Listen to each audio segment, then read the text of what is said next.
ओम नमो नारायणाय।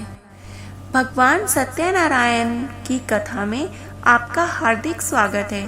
तो आइए सुन लेते हैं सत्यनारायण व्रत की कथा। शास्त्रों में बताया गया है कि सत्यनारायण व्रत कथा का पाठ करने से व्यक्ति को 1000 यज्ञ करने के बराबर पुण्य फल की प्राप्ति होती है। सत्यनारायण भगवान व्रत कथा में भगवान विष्णु के सत्य स्वरूप के बारे में बताया गया है। इस व्रत का पाठ करने से घर में सुख समृद्धि का वास होता है और भगवान विष्णु की कृपा आप पर सदैव बनी रहती है। सत्यनारायण व्रत कथा का पहला अध्याय।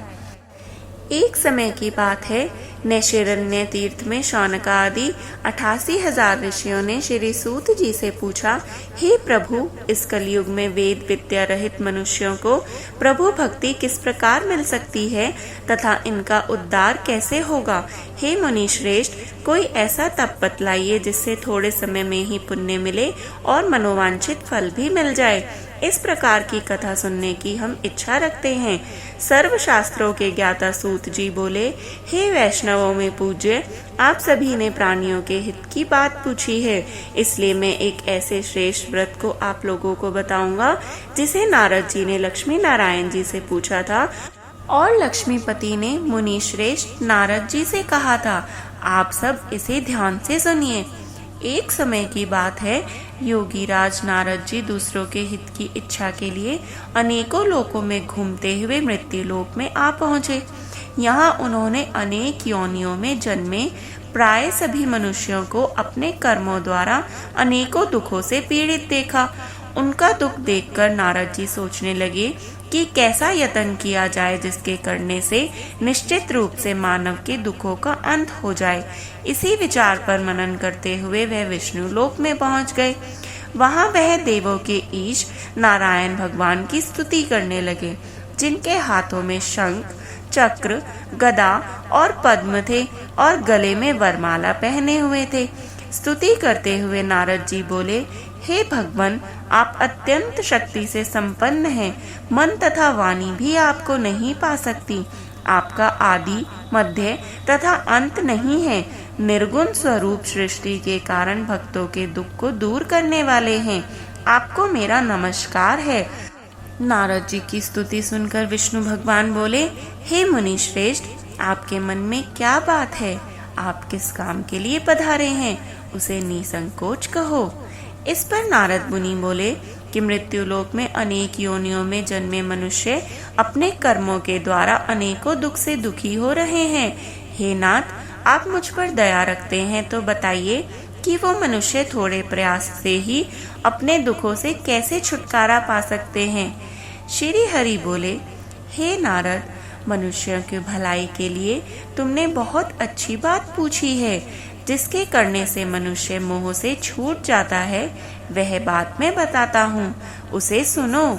स्वर्ग लोक व मृत्यु लोक दोनों में एक दुर्लभ उत्तम व्रत है जो पुण्य देने वाला है।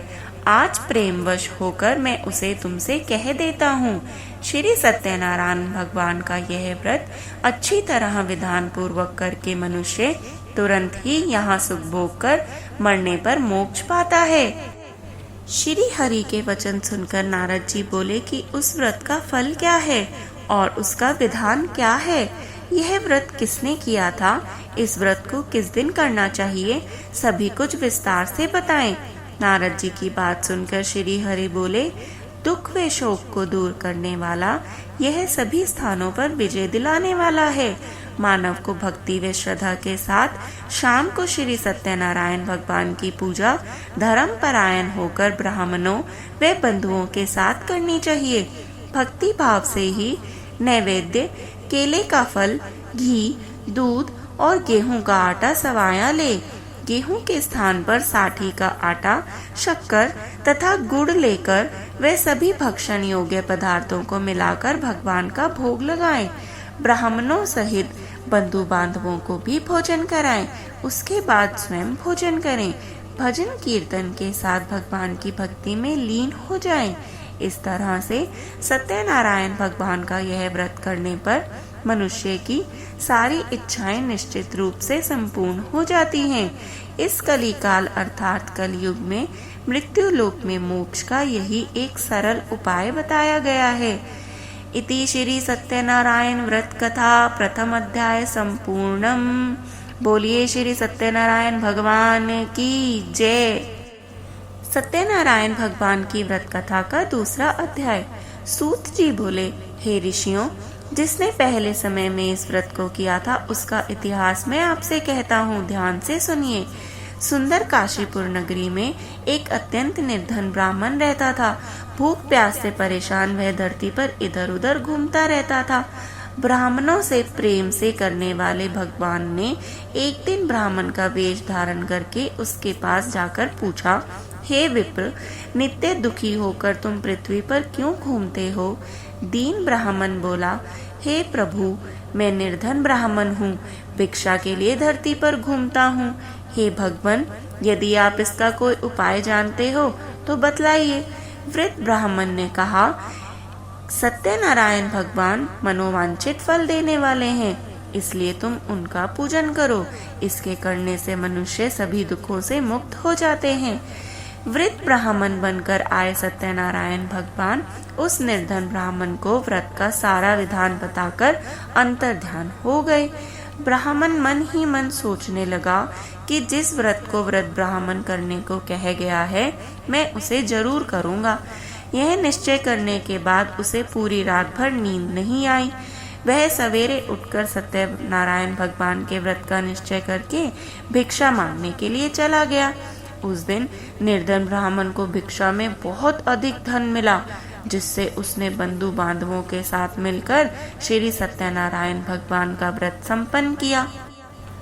भगवान सत्यनारायण का व्रत संपन्न करने के बाद वह निर्धन ब्राह्मण सभी दुखों से छूट गया और अनेक प्रकार की संपत्तियों से युक्त हो गया। उसी समय से यह ब्राह्मण हर माह इस व्रत को करने लगा। इस तरह से सत्यनारायण भगवान के व्रत को जो मनुष्य करेगा वह सभी प्रकार के पापों से छूटकर मोक्ष को प्राप्त होगा। जो मनुष्य इस व्रत को करेगा वह भी उस ब्राह्मण की भांति सभी दुखों से मुक्त हो जाएगा। सूत जी बोले कि इस तरह से नारद जी से नारायण जी का कहा हुआ श्री सत्यनारायण व्रत को मैंने तुमसे कहा। हे विप्रो, मैं अब और क्या कहूँ? ऋषि बोले, हे मुनिवर, संसार में उस विप्र से सुनकर और किस किस ने इस व्रत को किया, हम सब इस बात को भी सुनना चाहते हैं। इसके लिए हमारे मन में श्रद्धा का भाव है। सूत जी बोले, हे मुनियों, जिस जिसने इस व्रत को किया है वे सब सुनो। एक समय वही विप्र धन व ऐश्वर्य के अनुसार अपने बंधु बांधवों के साथ इस व्रत को करने को तैयार हुआ। उसी समय एक लकड़ी बेचने वाला बूढ़ा आदमी आया और लकड़ियां बाहर रखकर अंदर ब्राह्मण के घर में गया। प्यास से दुखी वह लकड़हारा उनको व्रत करते देख विप्र को नमस्कार करके पूछने लगा कि आप यह क्या कर रहे हो? तो उन्होंने बताया कि व्रत कर रहा हूँ तथा इसके करने से क्या फल मिलेगा, कृपया मुझे भी बताइए। ब्राह्मण ने कहा कि सब मनोकामनाओं को पूरा करने वाला यह सत्यनारायण भगवान का व्रत है। इनकी कृपा से ही मेरे घर में धन धान्य आदि की वृद्धि हुई है। विप्र से सत्यनारायण व्रत के बारे में जानकर लक्कड़हारा अति प्रसन्न हो गया। चरणामृत लिया, प्रसाद खाया और अपने घर आ गया। और लक्कड़हारा मन ही मन यह संकल्प लेने लगा कि आज लकड़ी बेचने से जो भी धन मिलेगा उसी से श्री सत्यनारायण भगवान का उत्तम व्रत मैं भी करूंगा। मन में इस विचार को लेकर बूढ़ा आदमी सिर पर लकड़ियां रखकर उस नगर में बेचने गया जहां ज्यादा धनी लोग रहते थे।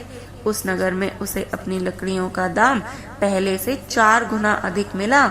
बूढ़ा बाबा प्रसन्नता के साथ दाम लेकर केला, शक्कर, घी, दूध, दही और गेहूं का आटा ले आया और सत्यनारायण भगवान के व्रत की अन्य सामग्रियां जो भी जरूरी थी लेकर अपने घर आ गया।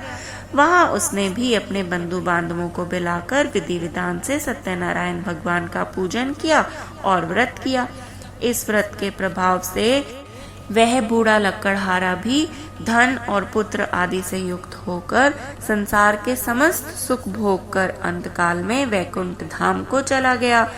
इति श्री सत्यनारायण व्रत कथा द्वितीय अध्याय संपूर्णम।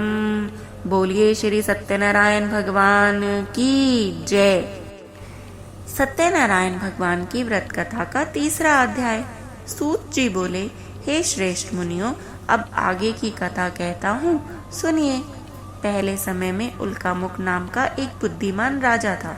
वह सत्यवक्ता और जितेंद्रिय था। प्रतिदिन देव स्थानों पर जाता और निर्धनों को धन देकर उनके कष्ट दूर करता था। उसकी पत्नी कमल के समान मुख वाली तथा सती साध्वी थी। भद्रशिला नदी के तट पर उन दोनों ने श्री सत्यनारायण भगवान का व्रत किया। उसी समय साधु नाम का एक वैश्य आया। उसके पास व्यापार करने के लिए बहुत सा धन भी था। राजा को व्रत करते देखकर वह विनय भाव के साथ पूछने लगा, हे राजन, भक्ति भाव से पूर्ण होकर आप यह क्या कर रहे हैं? मैं इसे सुनने की इच्छा रखता हूँ, आप मुझे बतलाइए। राजा बोला, हे साधु, अपने बंधु बांधवों के साथ पुत्र आदि की प्राप्ति के लिए एक महाशक्तिमान श्री सत्यनारायण भगवान का व्रत व पूजन कर रहा हूँ। राजा के वचन सुनकर साधु आदर से बोला, हे राजन, मुझे भी इस व्रत का सारा विधान कृपया पूर्वक कह दीजिए। आपके कथनानुसार मैं भी इस व्रत को करूँगा। मेरी भी संतान नहीं है और इस व्रत को करने से निश्चित रूप से मुझे संतान की प्राप्ति हो जाएगी। राजा से व्रत का सारा विधान सुनकर व्यापार से निर्वृत्त होकर वह अपने घर चला गया।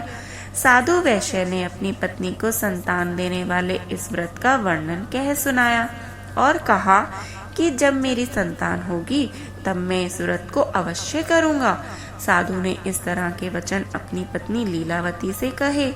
एक दिन लीलावती पति के साथ आनंदित हो संसारिक धर्म में परवर्त होकर सत्यनारायण भगवान की कृपा से गर्भवती हो गई।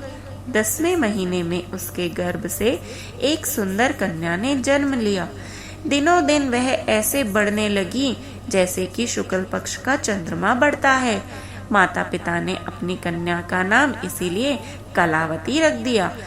एक दिन लीलावती ने मीठे शब्दों में अपने पति को याद दिलाया कि आपने सत्यनारायण भगवान के जिस व्रत को करने का संकल्प किया था उसे करने का समय आ गया है। आप इस व्रत को करिए। साधु बोला, हे प्रिय, इस व्रत को मैं कन्या के विवाह पर करूँगा। इस प्रकार अपनी पत्नी को आश्वासन देकर वह अपने नगर को चला गया। कलावती पिता के घर में रह वृद्धि को प्राप्त हो गई। साधु ने एक बार नगर में अपनी कन्या को सखियों के साथ देखा तो तुरंत ही दूत को बुलाया और कहा कि मेरे कन्या के योग्य वर देख कर आओ। साधु की बात सुनकर दूत कंचन नगर में पहुंचा और वहां देखभाल कर लड़की के सुयोग्य वाणिक पुत्र को ले आया। सुयोग्य लड़के को देखकर साधु ने बंधु बांधवों को बुलाकर अपनी पुत्री का विवाह कर दिया।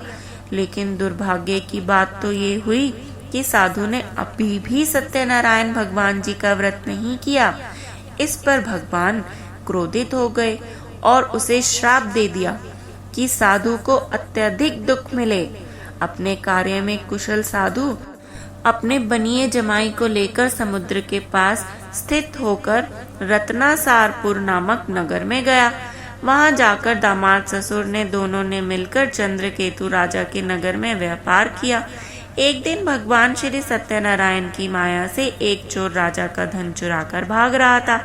उसने राजा के सिपाहियों को अपना पीछा करते देख लिया और चुराया हुआ धन वहां रख दिया जहां साधु अपने जमाई के साथ ठहरा हुआ था।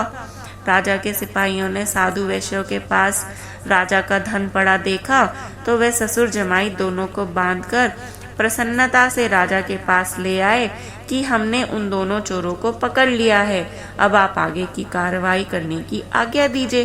राजा की आज्ञा से उन दोनों को कठिन कारावास में डाल दिया गया और उनका सारा धन धान्य भी उनसे छीन लिया गया। उधर दूसरी तरफ श्री सत्यनारायण भगवान से श्राप से साधु की पत्नी भी बहुत दुखी रहने लगी। घर में जो भी धन रखा था उसे चोर चुरा कर ले गए। शारीरिक तथा मानसिक पीड़ा व भूख प्यास से अति दुख होकर अन्न की चिंता में कलावती ब्राह्मण के घर गई। वहां उसने श्री सत्यनारायण भगवान का व्रत होते देखा, फिर कथा भी सुन ली। वह प्रसाद घर ग्रहण करके जब गई तो रात को देर हो गई। माता ने कलावती से पूछा कि हे पुत्री, अब तक तुम कहाँ थी और तेरे मन में क्या चल रहा है?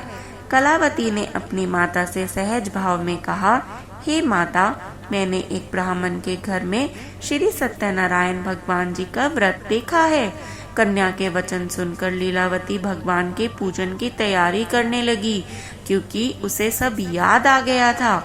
लीलावती ने परिवार व बंधुओं सहित श्री सत्यनारायण भगवान का पूजन किया और उनसे वर मांगा कि मेरे पति तथा जमाई शीघ्र ही घर आ जाएं। साथ ही यह भी प्रार्थना की कि हे प्रभु, हम सब का अपराध क्षमा करें। श्री सत्यनारायण भगवान इस व्रत से संतुष्ट हो गए और राजा चंद्रकेतु को सपन में दर्शन देकर कहा, हे राजन, तुम उन दोनों वैश्यों को छोड़ दो और तुमने उनका जो धन लिया है उसे वापस कर दो।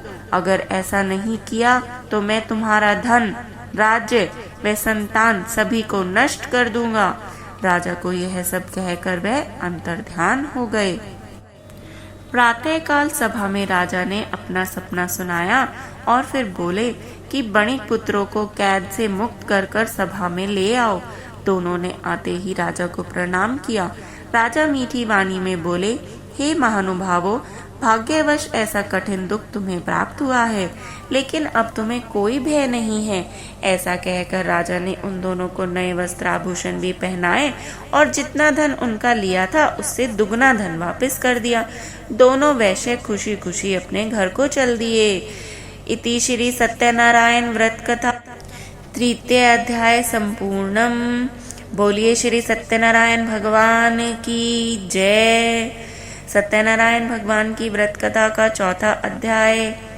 सूत जी बोले, वैश्य ने मंगलाचार करके अपनी यात्रा प्रारंभ की और अपने नगर की ओर चल दिए। उनके थोड़ी दूर जाने पर ही श्री सत्यनारायण भगवान उनके समक्ष एक दंडी वेशधारी के रूप में आए और उनसे पूछा, हे साधु, तेरी नाव में क्या है? अभिवाणी वणिक हंसता हुआ बोला, हे दंडी, आप क्या पूछते हो? क्या धन लेने की इच्छा है? मेरी नाव में तो बेल व पत्ते ही भरे हुए हैं। वैश्य के कठोर वचन सुनकर भगवान बोले, तथास्तु, अर्थात तुम्हारा वचन सत्य हो। दंडी स्वामी ऐसा वचन कहकर वहां से दूर चले गए। कुछ दूर जाकर समुद्र के किनारे बैठ गए। दंडी के जाते ही साधु वैश्य ने नित्य क्रिया के पश्चात नाव को ऊंची उठते देखकर अचंभा माना और नाव में बेल पत्ते आदि देखकर वह मूर्छित होकर मानो जमीन पर ही गिर पड़ा। मूर्छा खुलने पर वह अत्यंत शोक में डूब गया। तब उसका दामाद बोला, आप शोक न मनाएं, यह उस दंडी का ही श्राप है, इसलिए हमें उनकी शरण में जाना चाहिए, तभी हमें हमारी मनोकामना पूर्ण होगी। दामाद की बात सुनकर वह दंडी के पास पहुंचा और भक्ति भाव नमस्कार करके बोला, मैंने आपसे जो जो असत्य वचन कहे थे उनके लिए मुझे क्षमा दान दें। ऐसा कहकर महान शोकातुर होकर रोने लगा। तब दंडी भगवान बोले, हे वणिक पुत्र, मेरी आज्ञा से बार बार तुम्हें दुख प्राप्त हुआ है, तू मेरी पूजा से विमुख हुआ। साधु बोला, हे भगवान, आपकी माया से ब्रह्म आदि देवता भी आपके रूप को नहीं जानते, तब मुझ जैसा अज्ञानी कैसे जान सकता है? आप मुझ पर प्रसन्न होइए। अब मैं सामर्थ्य के अनुसार आपकी पूजा अवश्य करूंगा। मेरी रक्षा कीजिए और मेरा सामान पहले के समान ही नौका में भर दीजिए। साधु वैश्य के भक्ति पूर्वक वचन सुनकर फिर से भगवान प्रसन्न हो गए और उसकी इच्छा अनुसार वरदान देकर अंतर्ध्यान हो गए। ससुर जमाई जब नाव पर आए तो नाव धन से भरी हुई थी। फिर वहीं अपने अन्य साथियों के साथ सत्यनारायण भगवान का पूजन किया और अपने नगर को चल दिए। जब नगर के नजदीक पहुंचे तो दूत को घर पर खबर करने के लिए भेज दिया। दूत साधु की पत्नी को प्रणाम कर कर कहता है, कि मालिक अपने दामाद सहित नगर के निकट आ गए हैं। दूत की बात सुनकर साधु की पत्नी लीलावती ने बड़े हर्ष के साथ सत्यनारायण भगवान का पूजन करके अपनी पुत्री कलावती से कहा कि मैं अपने पति के दर्शन को जाती हूँ, तू कार्य पूर्ण कर शीघ्र आ जा। माता के ऐसे वचन सुनकर कलावती अति प्रसन्नता में जल्दी जल्दी में प्रसाद छोड़कर ही अपने पति के पास दौड़ी चली गई। प्रसाद की अवज्ञा के कारण फिर से श्री सत्यनारायण भगवान उनसे रुष्ट हो गए और नाव सहित उसके पति को पानी में डुबो दिया।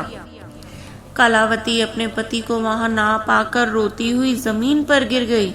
नौका को डूबा हुआ देख वह कन्या को रोता देख साधु दुखी होकर बोला, हे प्रभु, मुझसे तथा मेरे परिवार से जो भी भूल हुई है उसे क्षमा करें, उसे क्षमा करें। साधु के दीन वचन सुनकर श्री सत्यनारायण भगवान फिर से उन पर प्रसन्न हुए और आकाशवाणी हुई, हे साधु, तेरी कन्या मेरे प्रसाद का अनादर कर छोड़कर आ गई है, इसलिए उसका पति अदृश्य हो गया है। यदि वह घर जाकर प्रसाद आदर पूर्वक खाकर लौटती है तो इसका पति इसे अवश्य ही मिल जाएगा। ऐसी आकाशवाणी सुनकर कलावती घर पहुंचकर प्रसाद खाती है और फिर आकर अपने पति के दर्शन पाती है। उसके बाद साधु अपने बंधु बांधवों सहित श्री सत्यनारायण भगवान का विधि विधान से पूजन करता है और इस लोक का सुख भोग कर वह अंत में स्वर्ग को जाता है। इति श्री सत्यनारायण व्रत कथा चतुर्थम अध्याय संपूर्णम। बोलिए श्री सत्यनारायण भगवान की जय। सत्यनारायण भगवान की व्रत कथा का 5वां अध्याय। सूत जी बोले, हे ऋषियों, मैं और भी एक कथा सुनाता हूँ, उसे भी ध्यान पूर्वक सुनो। प्रजा पालन में लीन तुंगध्वज नाम का एक राजा था। उसने भी भगवान का प्रसाद त्याग कर बहुत ही दुख सहन किया। एक बार वन में जाकर वन्य पशुओं को मारकर वह बड़ के पेड़ के नीचे आया। वहां उसने ग्वालों को भक्ति भाव से अपने बंधुओं सहित श्री सत्यनारायण भगवान का पूजन करते देखा, किंतु अभिमानवश राजा ने उन्हें देखकर भी वह पूजा स्थान में नहीं गया और ना ही उसने भगवान को नमस्कार किया। ग्वालों ने जब राजा को प्रसाद दिया, उसने वह प्रसाद भी नहीं खाया और प्रसाद का अनादर करके उसे वहीं छोड़कर अपने नगर को चला गया। जब वह नगर में पहुंचा तो वहां उसका सब नगर तहस नहस हुआ पाया, तो वह शीघ्र ही समझ गया कि यह सब भगवान ने ही उसके साथ किया है। वह दोबारा ग्वालों के पास पहुंचा और विधि पूर्वक पूजा करके प्रसाद खाया तो श्री सत्यनारायण भगवान की कृपा से सब कुछ पहले जैसा हो गया। दीर्घ काल तक सुख भोगने के बाद मरणोपरांत उस राजा को स्वर्गलोक की प्राप्ति हुई। जो मनुष्य परम दुर्लभ इस व्रत को करेगा तो भगवान श्री सत्यनारायण की अनुकंपा से उसे धन धान्य की प्राप्ति होगी, निर्धन धनी हो जाएगा और भयमुक्त हो जाएगा उसका जीवन। संतानहीन मनुष्य को संतान मिल जाएगी और सारे मनोरथ पूर्ण होने पर मानव अंत काल में वैकुंठ धाम को जाएगा। सूत जी बोले, जिन्होंने पहले इस व्रत को किया है, अब उनके दूसरे जन्म की कथा कहता हूँ। वृद्ध शतानंद ब्राह्मण ने सुदामा का जन्म लेकर मोक्ष की प्राप्ति पाई। लकड़हारे ने अगले जन्म में निषाद बनकर मोक्ष की प्राप्ति की। उल्कामुख नाम का राजा दशरथ होकर बैकुंठ में गए। साधु नाम के वैश्य ने मोरध्वज बनकर अपने पुत्र की ओर से चीर कर मोक्ष पाया। महाराज तुंगध्वज ने स्वयंभू होकर भगवान में भक्ति युक्त होकर कर्म करके मोक्ष को प्राप्त किया। इस प्रकार श्री सत्यनारायण व्रत कथा का 5वां अध्याय भी संपूर्ण हुआ। बोलिए श्री सत्यनारायण भगवान की जय। श्री सत्यनारायण भगवान की कृपा आप पर सदा बनी रहे। ऐसी ही और पौराणिक कथाओं को सुनने के लिए कृपया हमें सब्सक्राइब कीजिए। यदि आपको आज की कथा पसंद आई हो तो अपने बंधु बांधवों के साथ हमें शेयर कीजिए व एक लाइक अवश्य कीजिए और जपते रहें हर हर महादेव।